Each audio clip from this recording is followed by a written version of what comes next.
What is up, ladies and gentlemen? Welcome to another episode of The Locker Room. I'm here with Terry Campese. What's going on, brother?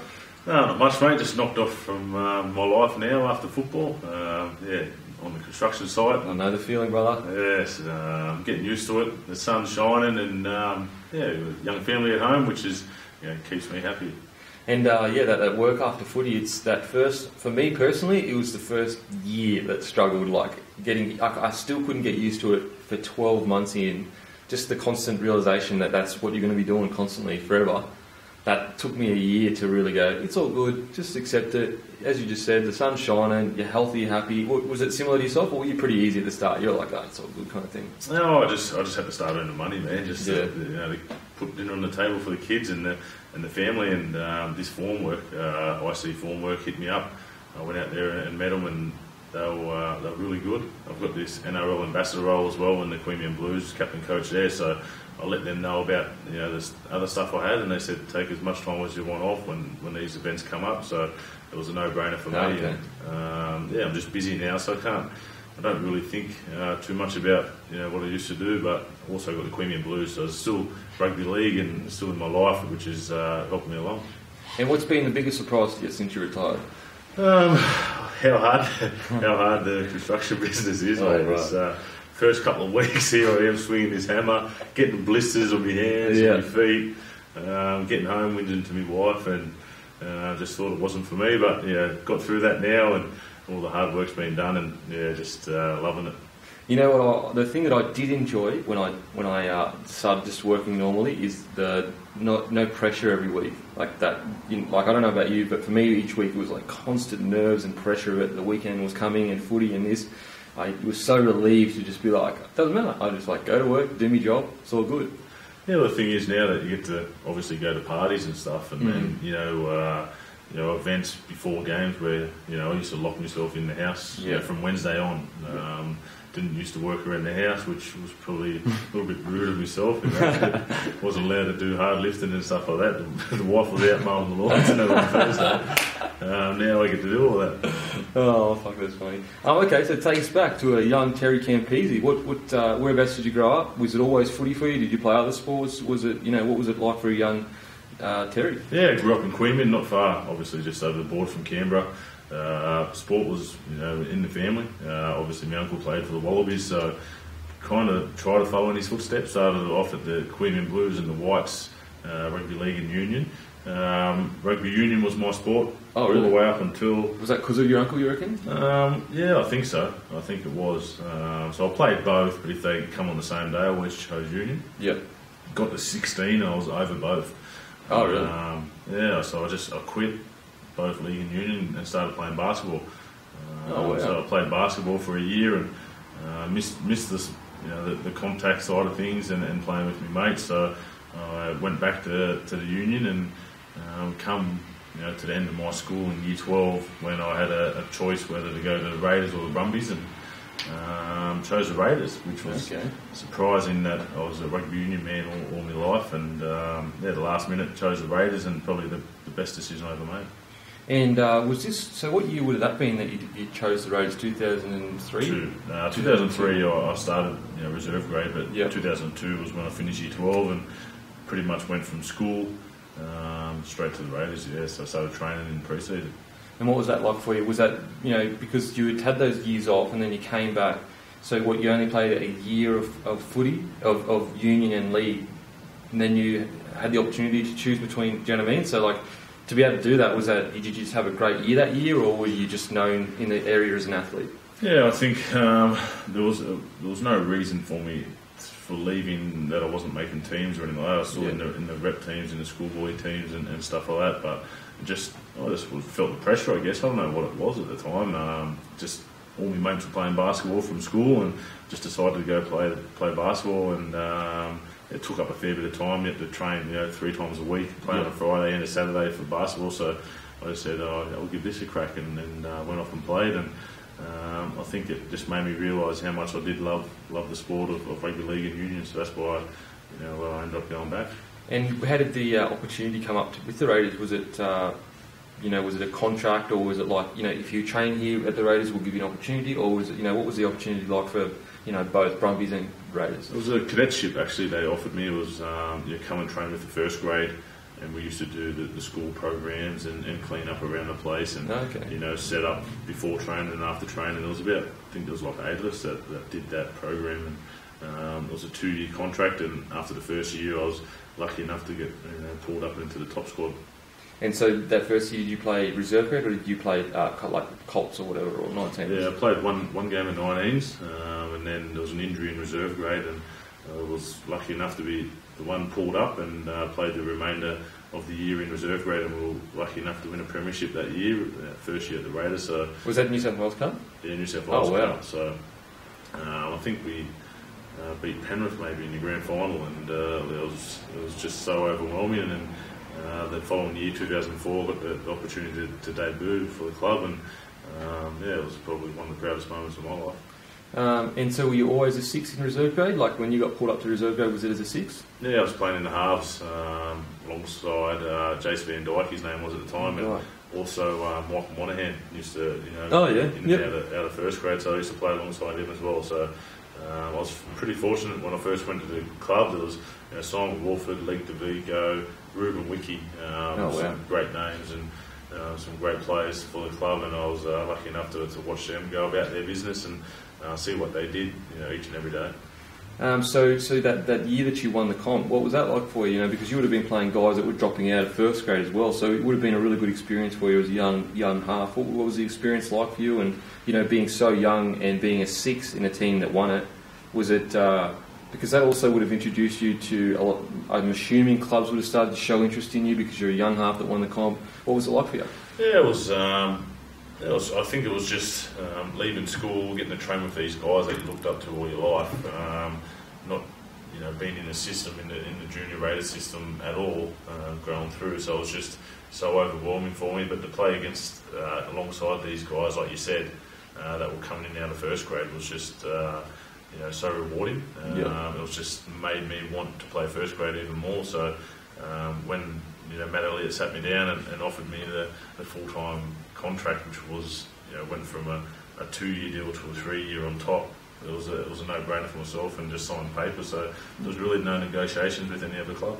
Okay, so you were just kind of grateful for the opportunity to be there, and you were enjoying it. So you're like, I'll stay and keep doing this kind of thing. Yeah, 100%. I was still living at home with my mum at the time. Oh, friggin' living the dream. That's right. I was borrowing money off her left, right and centre, so I couldn't go too far away. 100%. I used to borrow money just to go, Mum, can I borrow 100 to go out?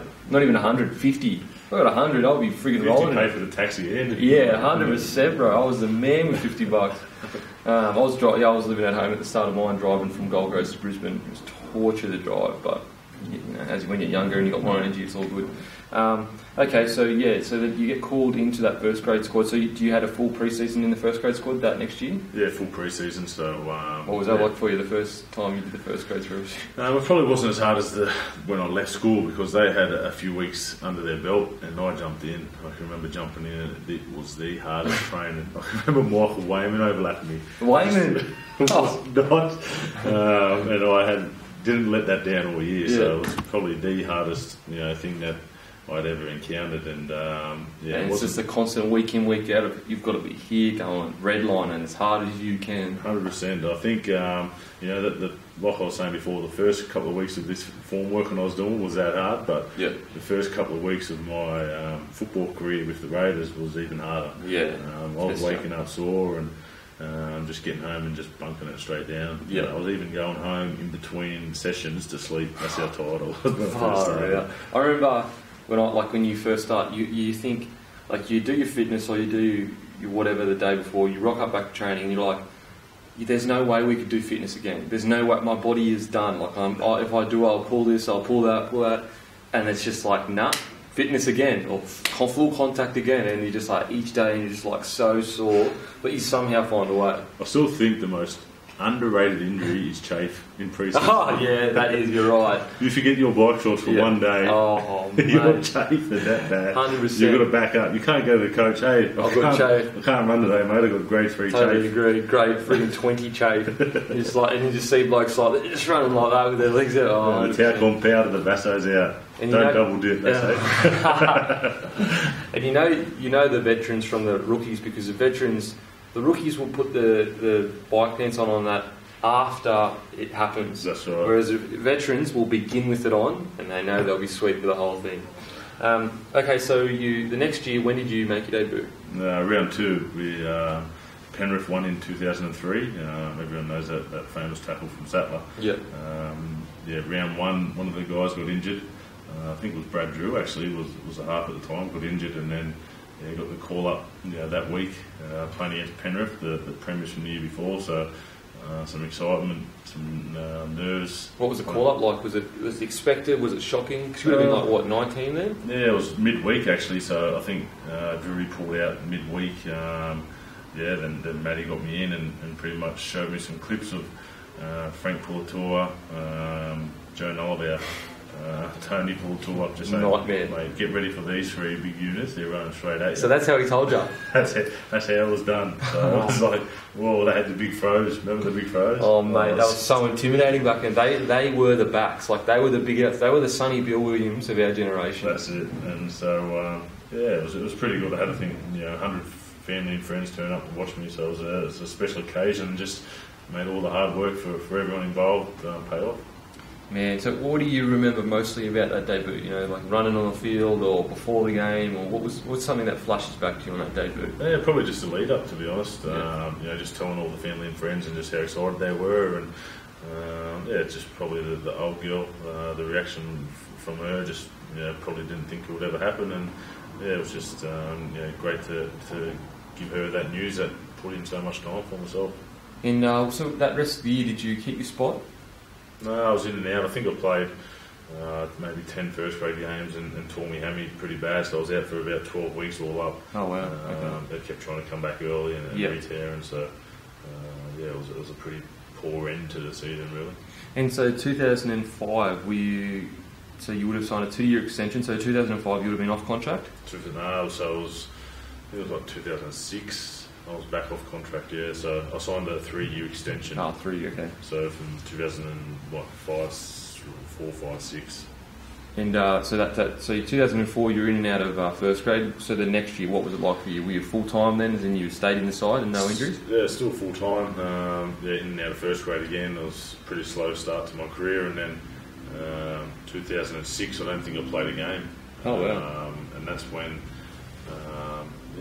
renegotiations with the club probably hit a halt. I was just deciding whether to go. I think the club come out and said they were chasing Trent Barrett maybe.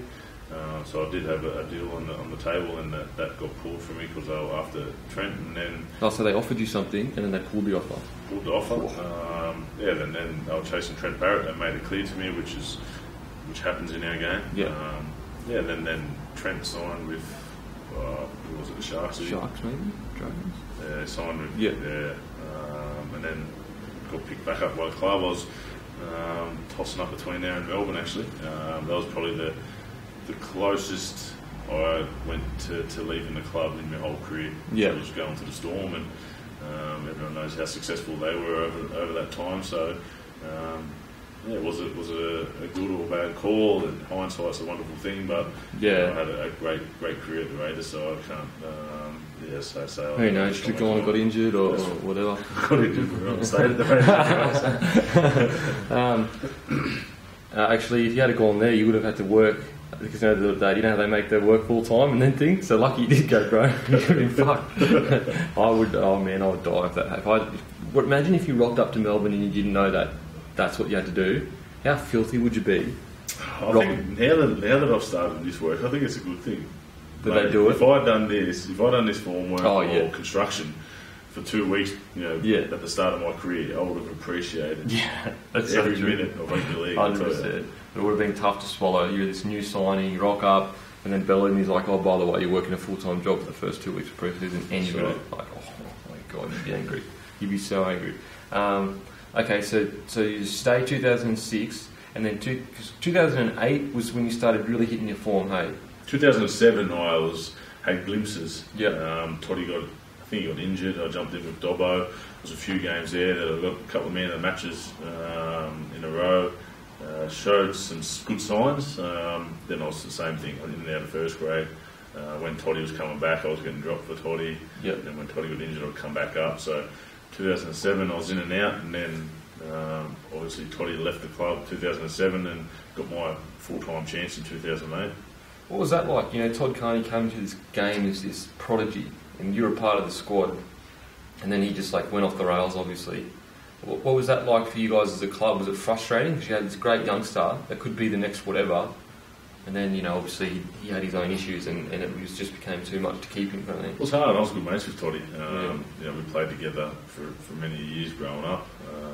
It was disappointing, and to see such a great talent, you know, go off the rails every now and then. I think best man in the world off the drink, a few beers, and then just change. But when he left, I think, you know, I just had to take my opportunity, didn't I? It was the first time I finally got to say, I can, you know, be the starting half and not compete with one of your good mates for that position. So I just put my head down. I think it was the best pre-season I ever had under Neil Henry, and you know, trained through my whole break. It was the first time I did that. Instead of having 6 weeks off, I just kept training and training. So I hit the ground running when we went back to training, and it was paid off in the end, because 2008 was definitely a standout for myself. And so 2008, you made the Prime Ministers. Yes, I did. And Dally M 5/8 a year? No, 3 points off. Yeah, 3 points off. So it was obviously a really, really good year for you. What do you reckon that was? Was it because you finally had the confidence of, like, you know, you're going to be the half now, or was it the hard work you think that was really the... A bit of both. I think, the hard work definitely put me in good stead for the year, and then just getting confidence from the team and the way that we're playing together, I think just helped me out. And especially the back end of that year, I think we won 10 straight, or so many games, and went on to the semi-finals with our forwards were outstanding, and so were our backs. I can remember Colin Best was in career best. Oh yeah, Colin Best. I was just hitting Colin, and he was just making me look good. So it was it was a pretty special year. There was some great milestones there, some big wins against Bulldogs, Penrith.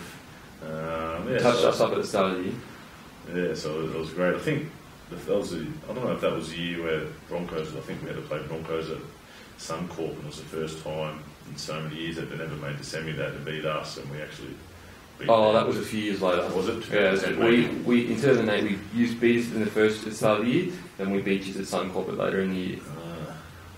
But then, like 2 years later, I think it was 2011, you beat them. You guys beat Broncos at Suncorp. Yeah, pretty sure. It's always a good matchup for us, because of back in the days before the Queenslanders playing for the Raiders, so there's a lot of support for the Canberra Raiders up in Suncorp. Yeah. So when you go there, it's 25% of them are Raiders fans, which is great up there. We always seem to struggle. We always used to struggle against Raiders. I don't know what it was. It was maybe the cold. Just fucking come down. It was so nothing better than Canberra Stadium when you go out to warm up and you see the two Broncos, sometimes Dragons, in the little tunnel in Canberra Stadium, wrapped up, warming up. You think, oh, here we go. So you loved it. Did you just like, yes, we got these guys? I don't think anyone's ever beat us when they warm up in there. Oh, really? That could be mate, I'm telling you, it's fucking so... It was just cold and shit, and you're just like, especially I think it was like a Monday night game we had. Yeah. The pits, Monday night, freezing in Canberra, you couldn't have asked for a harder game, like, and you guys are just ready to kill us, like, massive forward pack. Was that something that you enjoyed playing behind? You had such a big forward pack back then. Yeah, especially when we're on the front foot. Any half need, just quick play the balls and be run off the front foot, and that's what the big forwards, sometimes laid the platform for us and gave us a lot of time on the ball. So it was great playing behind the big fellas, especially when they were ready to bear against the God. Remember when Josh Miller nearly killed Nick Kenny? Nearly killed him. I remember in the left corner. Left corner. I was supposed to take either that scoot or the next one, and I was like, fuck that shit. Never again. I didn't come up or caught the ball, and like, oh man. That's one of the biggest hits I say to everyone, because Nick Kenny is one of the toughest guys I've ever met. Like, so tough. It's one of the biggest hits. I say it to Joshy all the time. It's one of the biggest hits I've ever seen in my life. Well, I played with Joshy in that 2003. He was my left-sided back rower. Oh, so really? He was my protector. Yeah, Not maniac. safe, though. Oh, mate, 100%. Absolute maniac. Okay, so yeah, that year comes and you make Prime Ministers. What was that like for you when you made Prime Ministers? Like, was that something that you're like, wow, were you taken aback by it, or was it something that kind of just one of those things that kind of slowly builds and then you make it kind of thing? Yeah, I think it was just reward. Obviously, we wanted to be still in the semi-finals. We got knocked out by Sharks, I think it was. To be called up into that team was just it was just great reward for the year, and thank the boys for the efforts they put in. And it was just a great opportunity to go back to Papua New Guinea. It was the second time that. What was that like going to Papua New Guinea? Crazy, man. Got any stories from Papua New Guinea? Oh no, you can't leave your gates. It's just obviously playing against Bufindy and players like that. As soon as they walk out, or Scotty Prince or whoever it might be, there's thousands of people at the airport just cheering the name of a player, whoever it might be. And it's just, you get goosebumps from it. It's crazy. How is it like so big over there, and yet it doesn't even it doesn't have a team in the NRL. It doesn't, like, the comp is relatively small within context. Like, there's definitely breeding ground over there. I think obviously if you can grab hundreds of kids and bring them over to Australia, there'll be some talented players. Well, there is now, but they've never had the coaching as what we've had growing up. But the kid that come and had dinner with us one night, they had a few special guests. He'd never seen a fork and knife before. It's crazy. They walked for like 2 days leading up to the game to come and watch. So he had the luck of coming in and having dinners with you. Yeah. And he had never seen a knife or fork before. Yeah, because he was just sitting there looking at his food. I said to him, "You all right, mate? You want some milk or whatever?" Yeah. He just said, I'm embarrassed because I've never used these before. Never seen them, you know what I mean? Just normally uses his hands, and said, "Mate, however you eat, you eat. Yeah.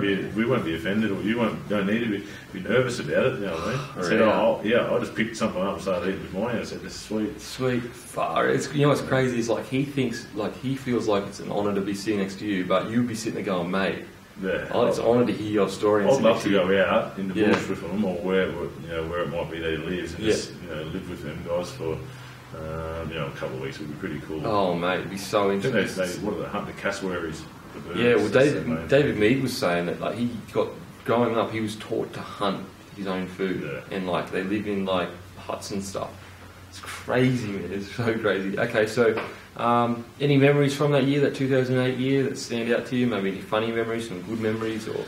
There's definitely a lot of good memories and funny memories. You know, when you win a football game, there's always some good times. But yeah, the one that stands out, footy wise, is just that game against Penrith. I think scored 36 points, equalled Dave Furner's most goals in a game, which was 10, and had the chance to equal Mal Meninga's record, 38 points in the game for the Canberra Raiders, and we gave Mark Herbert the kick at the end, which was pretty much nearly in front, so I would have equalled it. But was it out of a sign of respect for Mel, or was he retiring? No, it was Herbie's second or third game, so we just gave him a kick to.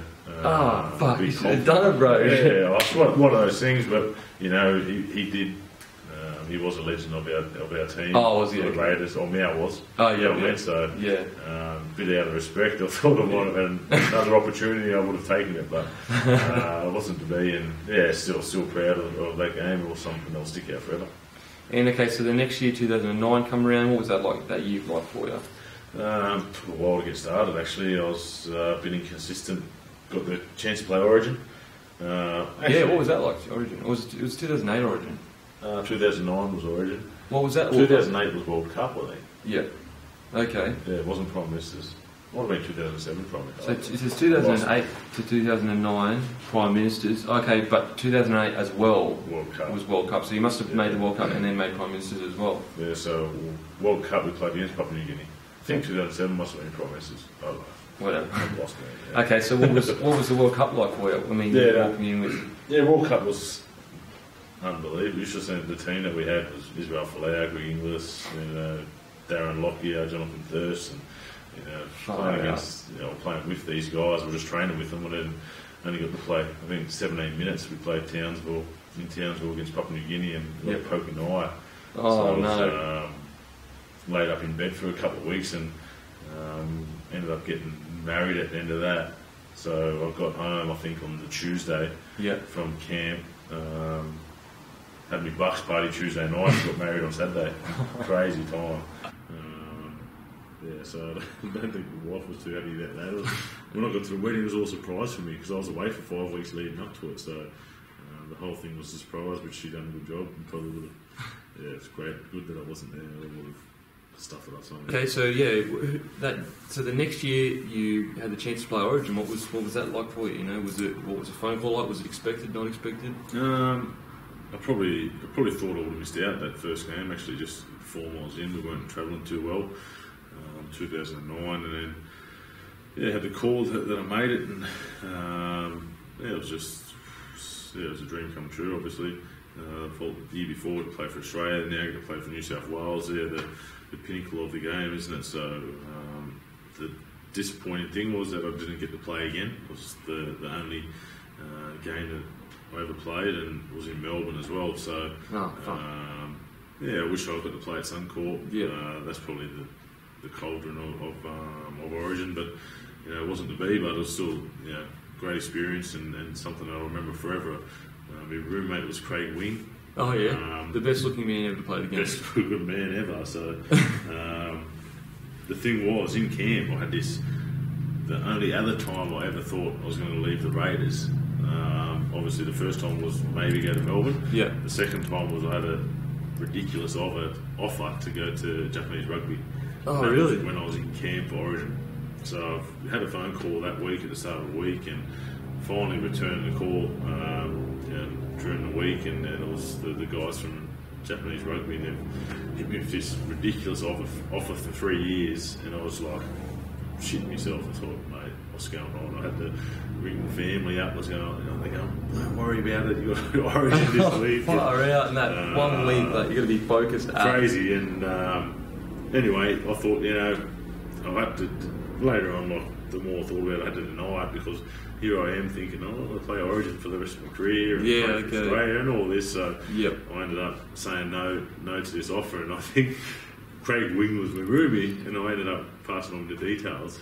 And then he took it. I think Wingy was far because he ended up going or signing not long after. Yeah. So anyway, it wasn't to be. That's, fuck! If only they had just waited 2 or 3 more weeks, then you could have seen. If they rang me the week after I got dropped, it would have been you'd be like, sweet. And you played union growing up, so it wouldn't have been too hard to go. Pick up, yeah. Any memories from those camps? Any funny memories that you remember going in there? Man, it was pretty laid back, to be honest. All the stories you hear about Origin camps and the initiations and everything that goes on. It was only about 6 of us that had beers on the first night, man. Oh, really? That was probably the biggest letdown.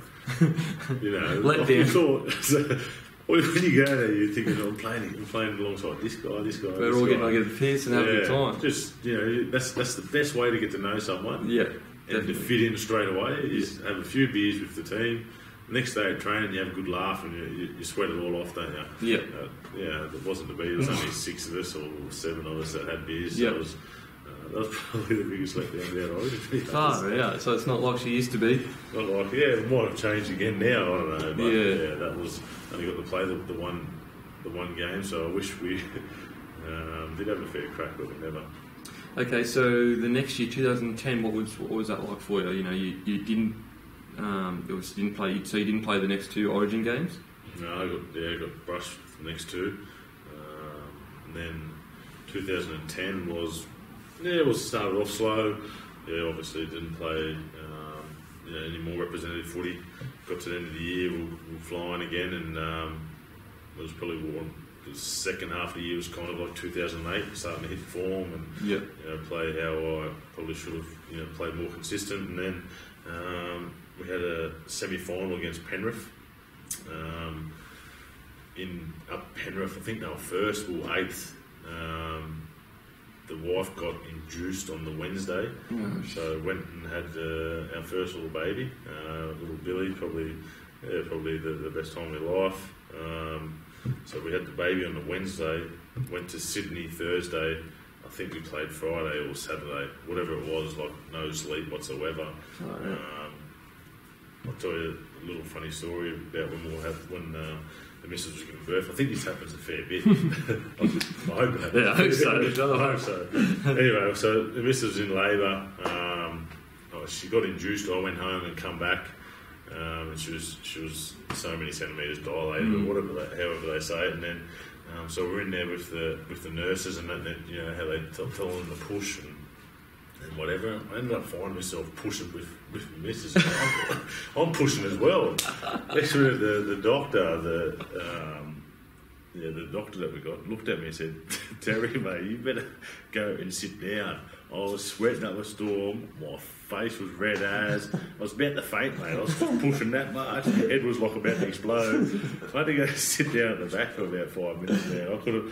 Then I said to him, I thought to myself, what are you doing, mate? You're a pussy. Your wife's about to give birth to your first kid. And you're sitting down. I'm sitting down having a drink of water, relaxing. Get back up there, mate. So you can face the biggest fourplex in the world, but you couldn't handle the birth. I couldn't handle birth. I'm about to play semi-final football in 2 days. Far out. Anyway, so what? You just were pushing for why were you pushing? Like, I don't know. I was just holding Mrs. hand, just watching her push, and I just started. I think like a few people will do it. Really? I'm not sure. Must be a natural thing. Yeah. Like it's your kid. There's a word for it where you copy what they're doing. Yeah. And I found myself. I was about to pass out. Your missus is fucking. She's pushed you under the table, mate. Yeah, she's about to have a 10-pound baby. Here I am sitting down having another thing. Oh, this is hard work. It's hard. Oh man. Okay, so you so we played Penrith on the Friday, I think it was, night. So we got up there. We ended up beating them, which was massive outsiders. Got me in the match. So the best luck in the world was obviously young Billy. Then we were going around the ground, clapping all the fans. The old girl that's in the front row next to the whole fence collapsed. The Raiders army go ballistic, and there's like a big avalanche of people flying at us. And then the following week we play against the Tigers at Canberra. They sell out, the so many seats that they have, so I had to bring an extra seat in. So I was lining up for days on end to get tickets for the family. And then done my ACL. So that was the start of the end. Of the end, yeah. Far out. So did you ACL in the game or before the game? In the game. So I think we were losing by 10 points coming back, and we scored a try down by 4 or whatever it might have been, and seen a hole and tried to step for it, and snap. It was like a shotgun goes up in your body. So I didn't know at that point what I'd done. I just thought, you made a few ligaments or whatever. You go back in the changing rooms, and you're right to walk around. The pain's gone. So I'm sweet. You know what I mean? But until obviously you go get scans and that, you don't know the result. So you didn't get taken off the field, or you got taken off the field. So stretch it off.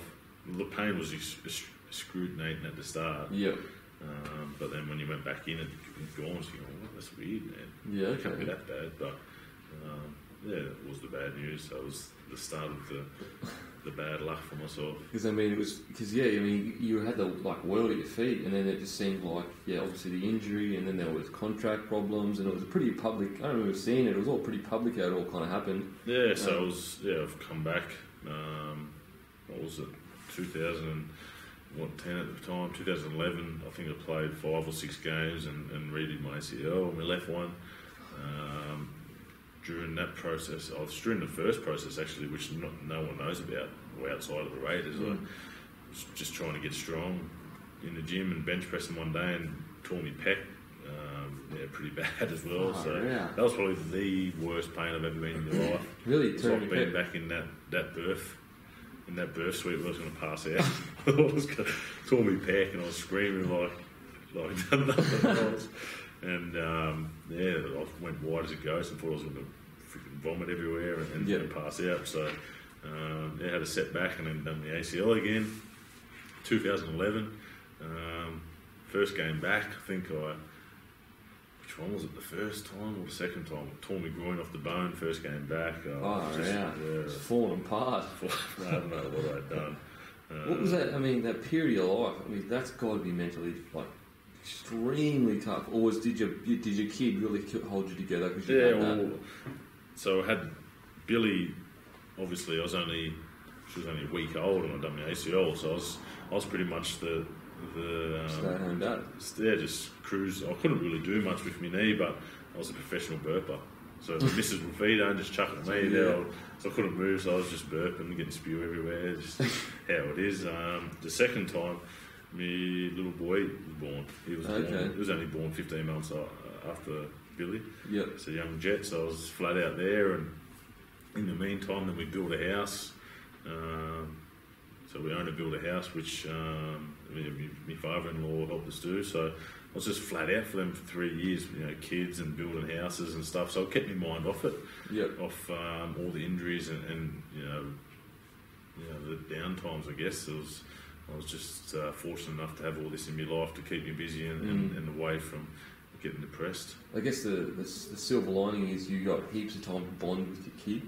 A lot of other players may not have had that amount of time because you're injured at home all the time. Yeah, I think it was good. I had especially the first one. I was pretty close to those first few months, which was I got to spend a lot of time at home with her and help out around the house and stuff like that. So it was I turned a bad thing into a positive, as they say.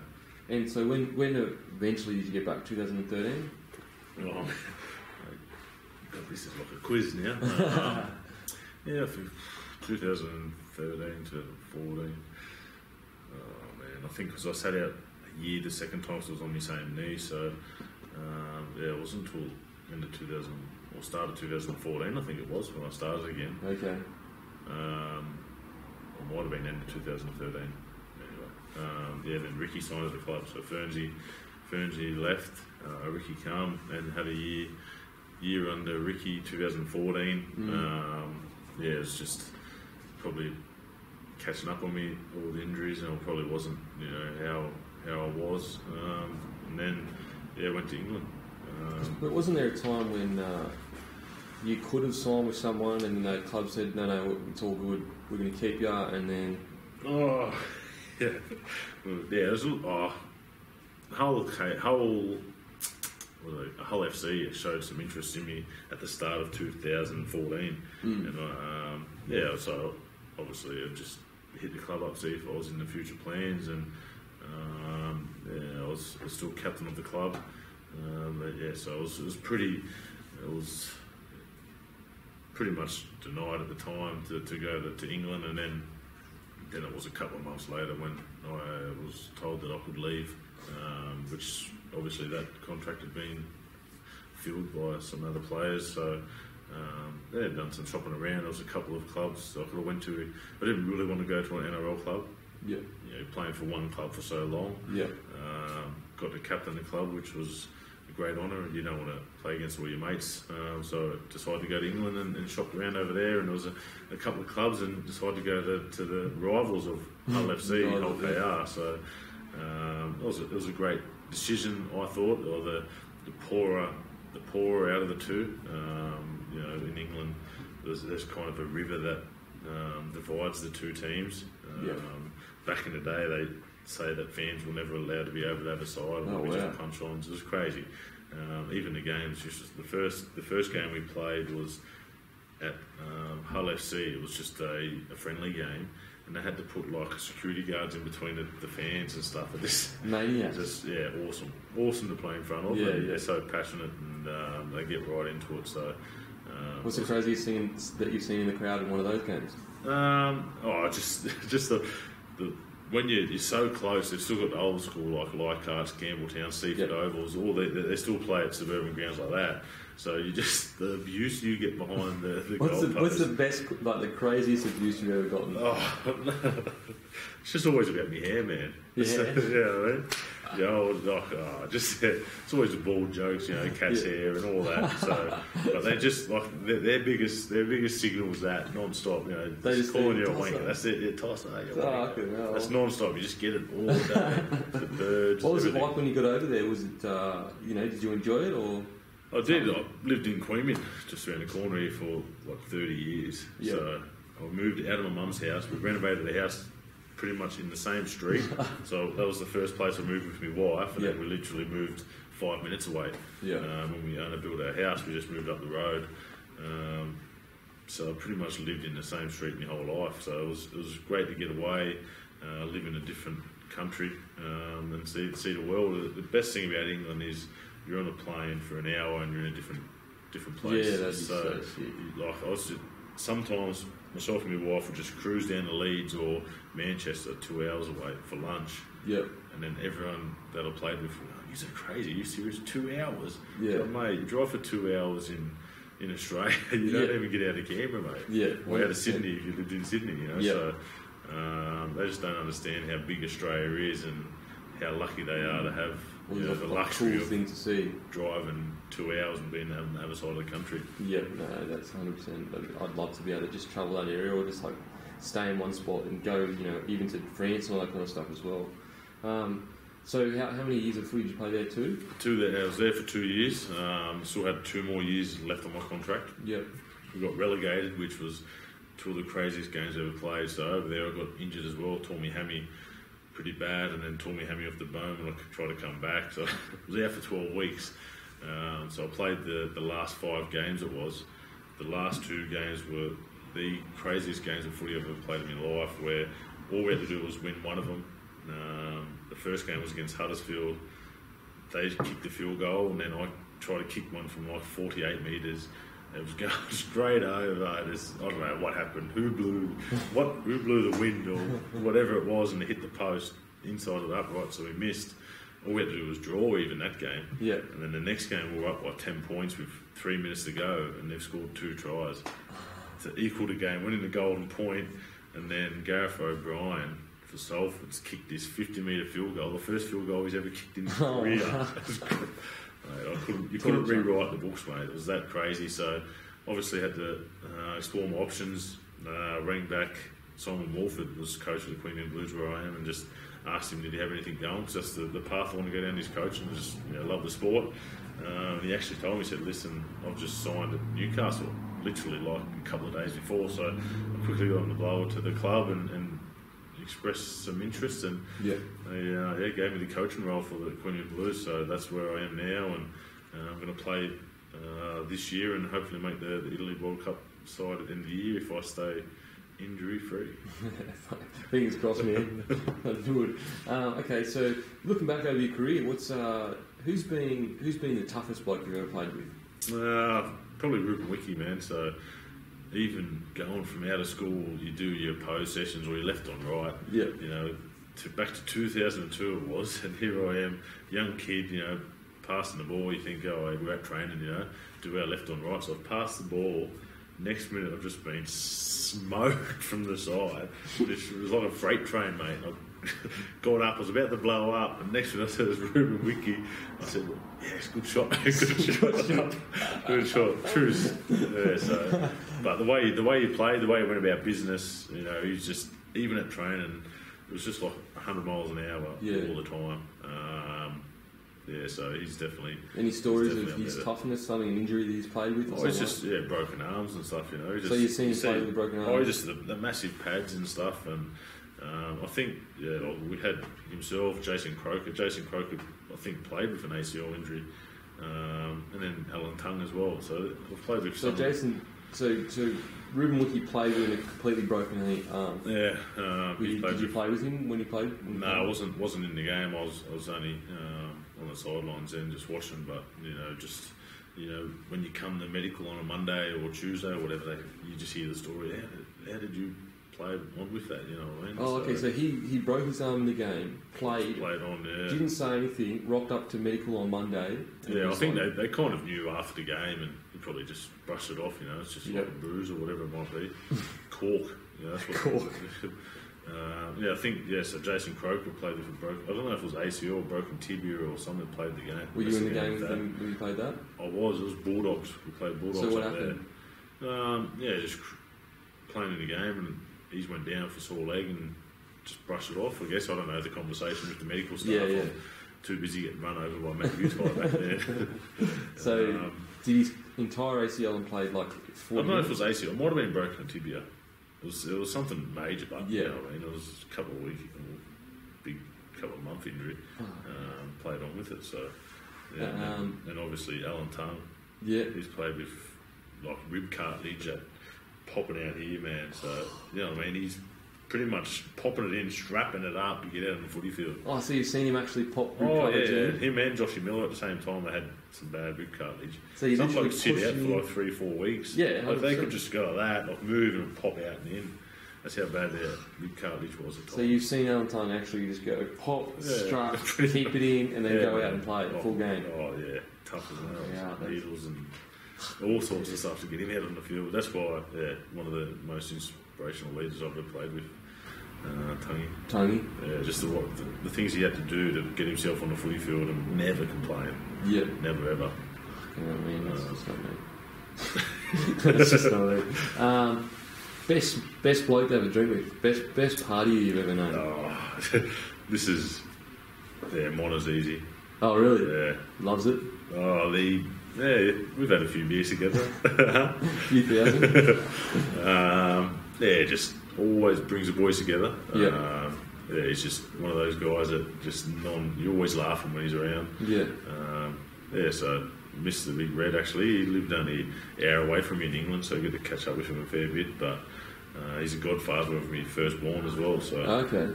pretty close mates, and I don't know, just everyone that he hangs around always seems to get along with and laugh alongside him. Best prank that you've ever seen. Some pretty gross ones. I don't know. There's not too many though. The prawns in the hubcaps and stuff like that. The boys used to do at training, and chuck eggs and protein powder all over cars. And the best ones are just the ones where they used to just steal someone's keys and drive the car. Put it somewhere else and stuff. Put it somewhere else. But some of the boys used to in England. They were big on tipping little cars over, you know what I mean? After Tipping last them games, over? like little polos and stuff like that. Just put them on their roof, just like, Damage the car, sweet, don't worry about it. Who's the most underrated player you've played with? underrated. I'm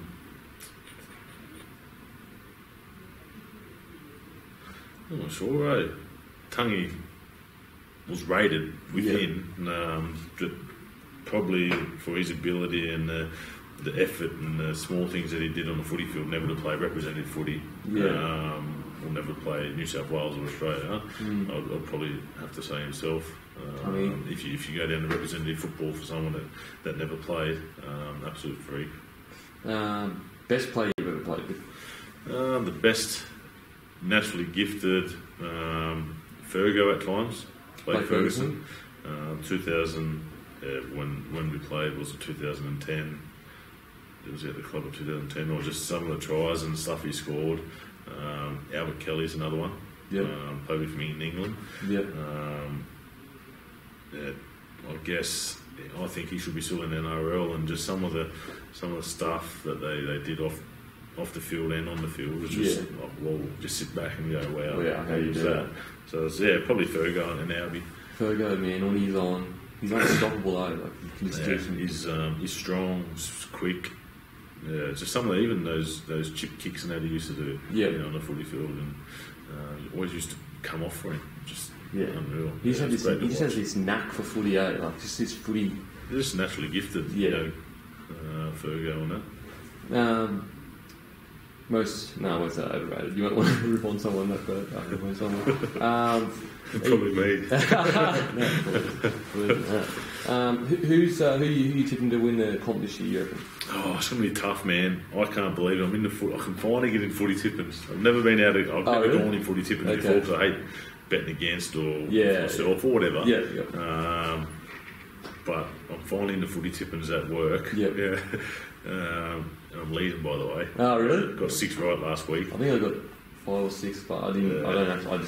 My missus is doing one, and I just tell her. So. I just can't believe how hard it is. You can't pick. You can't pick. You've got the side bet for work where you pick one certain winner. There's only, from 11 of us, there's only 5 of us left.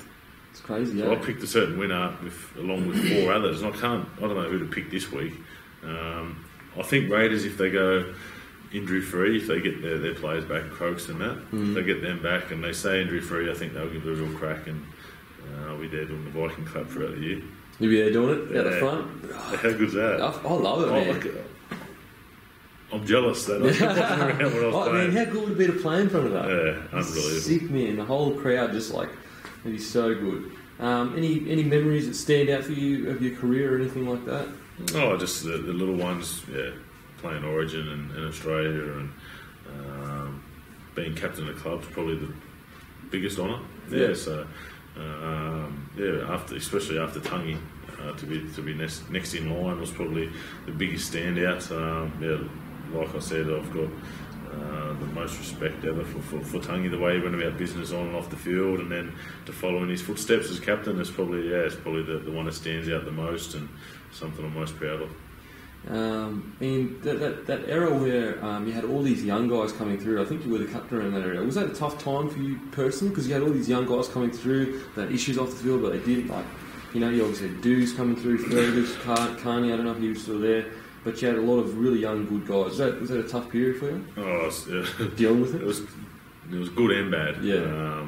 What they could do on the footy field, like the Fergo, Dukes and Croaks and players like that, just unbelievable, just naturally talented. Yep. But then it was frustrating with the things that would happen off the field. I think there was a period there over a couple of years where we were just forever in meetings with with Donny and the club, football staff and stuff like that, just about how do we fix this off the field stuff. It was just, that was the frustrating the time of it. Just knowing if everyone just put their head down and worked hard, we could be anything as a group. But that was definitely the hardest time coming through. Just wish you could just slap them up the side of the head. Just chill out for a bit. Let's just chill out for a few years and we can win a premiership. That's right. So that's it. That's probably the most frustrating time in the career. And who do you reckon's going to win Dally M this year? Dally M player, there's a couple, man. There's I don't know. I think Josh Hodson went close last year. If Raiders are up there, top four, I think himself, Jack White, and I'd love to see up there. I think he's one of the great young players getting around, and if he has an injury-free year and gets back this week and be consistent, it'd be great to see him. He's such a good kid as well. So someone from the Raiders, man. Him, Croaks, out of them three. And I'm not sure if you're a rapper man, but favourite rapper of all time? Favourite rapper? I've gone through me little periods. That Snoop back in the day, man. Snoop, he was mad. Snoop. Yeah, Gin and Juice and that. In them times, I think. Used to Carabao school disco, mate. Used to get down and boogie to a few of these. Favourite movie of all time? Couple. Man on Fire's up there. Oh, great movie. Now that I've got kids, man, fuck, brings a It's tear to my eye every time. Mate. Doesn't matter how many times I watch it, I'm just like a little kid, little baby crying in the corner, man. It's Denzel has such a fatherly presence about him. Yeah, just a father. It's just like you picture yourself in his shoes, man. You're actually in the movie. Yeah, that's you when you're watching it. Yeah, except maybe a little bit less skillful with the guns and shit. Actually, now with this, I might just use a hammer, man. I've just formwork hammer. What's I guess the plan is to play for Italy, and is that kind of the goal at the end of the year for you, footy-wise? Yeah, so obviously be successful with the Blues. Hopefully go injury-free. We start our campaign on Saturday. We've got the pre-season comp in Thirroul. Hopefully be successful there and get to play in the World Cup. We get to play at Canberra Stadium, which will be a great send-off. Hopefully we make the quarters and that won't be the last game, but it'd be great to play or put on the Italian jersey again. We've got to represent them in the qualifiers in England and Italy just before flew back home, so that was a great honour, and to represent the heritage of my grandfather. Just hopefully just get picked up somewhere to be a coach, man. That would be the best. Just make my way up, be successful there, and who knows. Who's the greatest coach of all time? Greatest coach of all time? It's hard, man. You don't get coached by everyone, do you? It's hard to go past Bennett. Yeah, he's the master. I think what Mau's done with representative and the way he gets these teams together, and the success they had there at Origin, you have to put those two up the top. I reckon, I mean, like obviously I would say Bennett definitely now, but Bellamy has so many years to go, man, and he just continues to deliver superstars. Yeah, what he does in Melbourne is crazy. Because just the players that go there that you think of finished probably the end of their career, just shine. And all the young guys that go there too, they're like, it's not very often that Storm buy young superstars. They get like young guys from Queensland Cup and turn them into these, like you look at Cam Munster, like got this guy, Queensland Cup, brought him down, and look how good he's going now. Definitely, you don't hear of the players until they go to Melbourne. Until they go to Melbourne. Whereas like other clubs tend to maybe buy, you know, how good were you when Milford went to the Broncos? Yeah, it was hard, man, because what happened was Josh Papali got homesick for a bit there. Yep. He was coming through, and I just went up to him, Pup, what do you miss most about home and that? And he goes, my mum's curries. I said, all right, my missus makes it mean curry.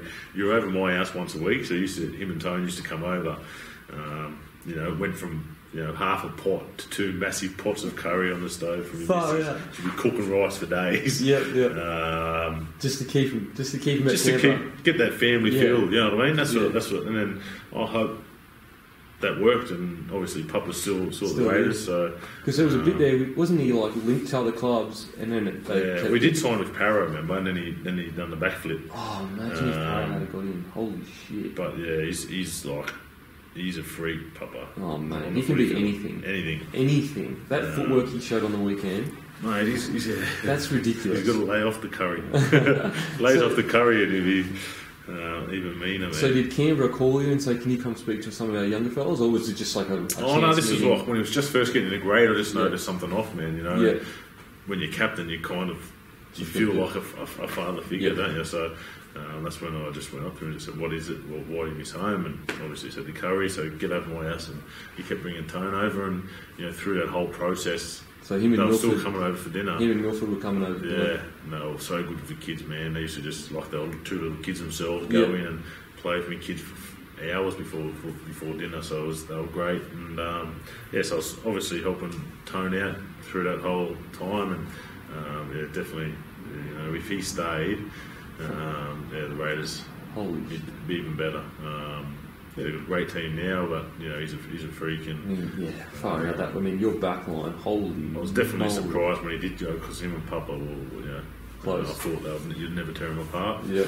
But it is what it is, and he first year at Broncos made the GF, so it was a great call for him at the time. He's so good, man. I know, like people give shit to me when I say it. I don't care. I honestly reckon he's going to be an immortal. Like he's 22 still, and he could do anything. Funny thing was, at training, we went in after training, and he made Dane Tills look like the biggest. Absolutely. Just awkward. It was hilarious. Like just stepping, and Tills was trying to grab him. It's big gyro. It's like big giant. And Tilsy got in there and said, like when Tone wasn't there, he goes, next time I grab that little bastard, I'm going to wring his neck or something. He said, I was going, Tilsy, you've got to get him first. Yeah, he actually got him. The only time you've got to get him is when he's got his back to you and you walk up to him. You don't get him on the footy field ever. I had Webkey, like at the end of a session, one event come up to me, he said, I don't know why he chose me. I think he was testing me, but he was like, hey, Denon, can you just come here and do some tackling practice with Shane on Webkey? And I was like everyone else is here, like why me? And it was a one-on-one duel, 10 metre. I had to wear a diamond, a pad, and get tackled by Shane Webkey. So in my head, I'm thinking it's a 10 by 10 thing. I'm like, this is easy. I'm just going to step in. This is what backs do. Yeah. As he walked past me, he goes, if you fucking step, I'll fucking kill you. So I just had to cop it. Just boom. Shane Webkey tells you not to step, you don't step. Yeah. And so I'm sure same thing as yours. Milford, man, holy moly, he's got everything you could want in a player. All right, bro, thank you so much for coming on the show. I really appreciate it, and good luck with the new gig, and hopefully, you continue to grow with your coaching stuff. Sweet. Thanks for having me, man. Boom. Faddle. Oh, that's forward pass, Mr. Cummins, you dickhead. Well, I can't speak. Forward a mile. He's let it go. That one, Stevie Wonder is in. Now 5 yards forward. Well, I can't speak.